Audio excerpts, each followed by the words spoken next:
பிரியமானவர்களே, இயேசு கிறிஸ்துவின் நாமத்தில் உங்களை நான் வாழ்த்துகிறேன். சந்தோஷமா இருக்கிறீங்களா? ஆண்டவர் இயேசு கிறிஸ்து உங்க மேல எப்பவுமே நோக்கமா இருக்கிறாரு. அவருடைய கண்கள் உங்க மேல இருக்கிறது. அவர் உங்களை கவனித்து கொண்டே இருக்கிறார். அப்ப நீங்க சந்தோஷமா தான் இருக்கணும். எதுக்கு பயப்படுறீங்க? எப்பவுமே சந்தோஷமா இருங்க. உங்க ஜெபத்தை கேட்க எப்பவும் ஒரு ஆவலோடு கூட இருக்கிறார். சரி, இந்த இடம் அழகா இருக்குதுன்னு பாக்குறீங்களா? ரொம்ப அழகான இடம். ஆஸ்திரேலியாவில் அடலைட் என்கிற பட்டணத்துல இது வினியார்ட், ஒரு திராட்சை தோட்டம். ரொம்ப அழகா இருக்குல்ல? இந்த திராட்சை தோட்டத்தை அழகா பராமரிக்கிறாங்க. இந்த பட்டணத்துல நிறைய திராட்சை தோட்டம் இருக்கிறது. ஒயின் இங்க இருந்து தயார் பண்ணி உலகெல்லாம் அனுப்புகிறார்கள். அதோடு இங்க ஒரு செடி பாக்குறீங்களா? லேவெண்டர் கலர்ல பூ இருக்குதுல்ல, இது லேவெண்டர் அந்த பிளான்ட். இது இந்த பூவுல இருந்து தான் லேவெண்டர் எசன்ஸ் எடுக்கிறாங்க. லேவெண்டர் சோப்பை தயாரிப்பது, பெர்ஃப்யூம் தயாரிப்பது, எல்லாத்துக்கும் இந்த மலர் தான் பயன்படுத்துறாங்க. இவ்வளோண்டு சின்ன பூவா இருக்குது. இதனுடைய வாசனை ரொம்ப மன ரம்மியமா இருக்கும். அதாவது ஸ்மெல் ரம்மியமா இருக்கும். அதனால இதைத்தான் நிறைய இடத்துல பயன்படுத்துவாங்க. பார்த்திருக்கீங்கல்ல? அந்த செடி தான் இது. இந்த மாதிரி ஒரு செழிப்பான ஒரு பட்டணம் இது. சரி, இந்த நாள்ல ஆண்டவர் எனக்கு என்ன வசனம் வைத்திருக்கிறார் அப்படின்னா, ஏசாயா 58:9, என் மகனே, என் மகளே, நீ கூப்பிடுவாய், கர்த்தர் உனக்கு உத்தரவு கொடுப்பார். நீ சத்தமிடுவாய், இதோ நான் இருக்கிறேன் என்று சொல்லுவார். ஆண்டவர் எங்கங்க? ஆண்டவர் எங்க? என்னை விட்டு தூரம் போயிட்டாரா? இல்ல, பக்கத்துலதான் இருக்கிறார். நீங்க கூப்பிட்டா, இயேசுவே நீ கூப்பிட்டா, இங்கதான் இருக்கிற மகனே, இங்கதான் இருக்கிற மகளேன்னு ஆண்டவர் சொல்லுவார்.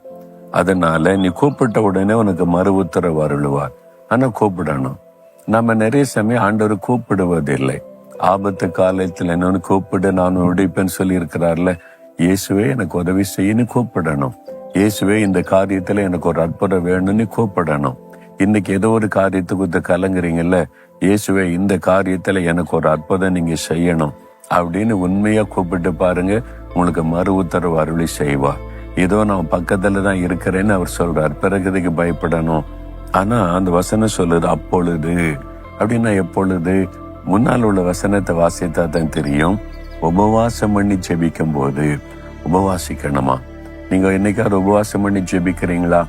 வாரத்துல ஒரு நாளாவது உபவாசம் பண்ணி ஜெபிக்கணும். முடிந்தா 12 மணி நேரம் உபவாசம் செய்யலாம். அல்லது முடியல ஒருவேளை சாப்பாட்டை ஒதுக்கி உபவாசம் பண்ணி ஜெபம் செய்வது. காலை உணவை ஒதுக்கி ஜெபிக்கலாம். அல்லது வேலை இருக்குது, பிசினஸ் இருக்குன்னா இரவு உணவை ஒதுக்கிட்டு வாரத்துல ஒரு நாள் நல்ல ஆண்டவருக்கு டைம் எடுத்து அந்த ராத்திரில ஒரு 2-3 மணி நேரம் உட்கார்ந்து வேதத்தை தியானித்து ஜெபிக்கலாம். உங்க காரியத்தெல்லாம் எழுதி வச்சு, இந்த வாரத்துல என்னென்ன காரியத்துல ஆண்டவர் அற்புதம் செய்யணும், எனக்கு வழி நடத்துதல் வேணும், ஆலோசனை வேணும்னு நீங்க ஜெபிக்கலாம். உங்களுடைய பிசினஸ், வேலை, குடும்ப காரியமா இந்த மாதிரி உபவாசம் பண்ணி ஜெபிக்கிற பழக்கத்தை ஏற்படுத்தி கொள்ளணும். வாரத்துல ஒரு நாளாவது உபவாசிக்கிறீங்களா? கட்டாயம் உபவாசிக்கணும். அப்படி உபவாசம் பண்ணி உங்களை தாழ்த்தி ஜெபிக்கும் போது ஏதோ நான் பக்கத்துல தான் இருக்கிறேன்னு ஆண்டவர் சொல்லுவாராம். உங்களுடைய ஜெபத்துக்கு பதில் தருவாராம். ஆனா நான் ஜெபிச்சு பாக்குறேன், பதிலே வர மாட்டேங்குதுன்னா உபவாசம் பண்ணி பாருங்க. ஒரு நேரம் உணவை ஒதுக்க நான் உபவாசம் பண்ணி இந்த காரியத்துக்கு ஜெபிக்கிறேன், எனக்கு ஒரு அற்புதம் நடக்குன்னு ஜெபிச்சு பாருங்க. அற்புதம் நடப்பதை நீங்கள் காண்பீங்க. ஒரு சகோதரர் வந்தார். நான் இதுக்காக எவ்வளவு ஜெபிக்கிறேன் பிரதர், ஒன்னும் நடக்க மாட்டேங்குது. வாக்குத்தத்தெல்லாம் சொல்றேன், வாக்கு வித்தியாசஸ் எல்லாம் பார்த்து தினமும் ஜெபிக்கிறேன், ஒன்னும் நடக்க மாட்டேங்குது, சோர்ந்து போய் சொன்னார். நான் சொன்னேன், என்னைக்காவது உபவாசம் பண்ணி ஜெபிச்சிருக்கிறீங்களா? எனக்கு அதுக்கு டைமே இல்லை பிரதர், பிசினஸ் அது மாதிரி குடும்ப காரியம் நிறையா. உங்களுக்கு உபவாசிக்க டைம் இல்லைன்னா ஆண்டவர் எப்படி உங்களுக்கு டைம் கொடுப்பாரு? நீங்க தான் நேரத்தை ஒதுக்கணும். ஒருவேளை பகல் உபவாசிக்க முடியலையா, ராத்திரில சாப்பாட்டை ஒதுக்கிட்டு ஒரு 2 மணி நேரம் ஆண்டோடைய பாத்துல உட்காருங்க. தனியா உட்கார்ந்து வேத வாசித்து ஜெபிச்சு பாருங்க. நீங்க நேரத்தை ஒதுக்கணும், நீங்க பிரயாசப்படணும்ல. சரி பிரதன்ட்டு போனார். அவர் உபவாசித்து ஜெபித்த உடனே காரியம் வாய்த்தாரு, உடனே அற்புதம் அடைந்தாரு. அதுல ஒரு வல்லமை இருக்கிறது.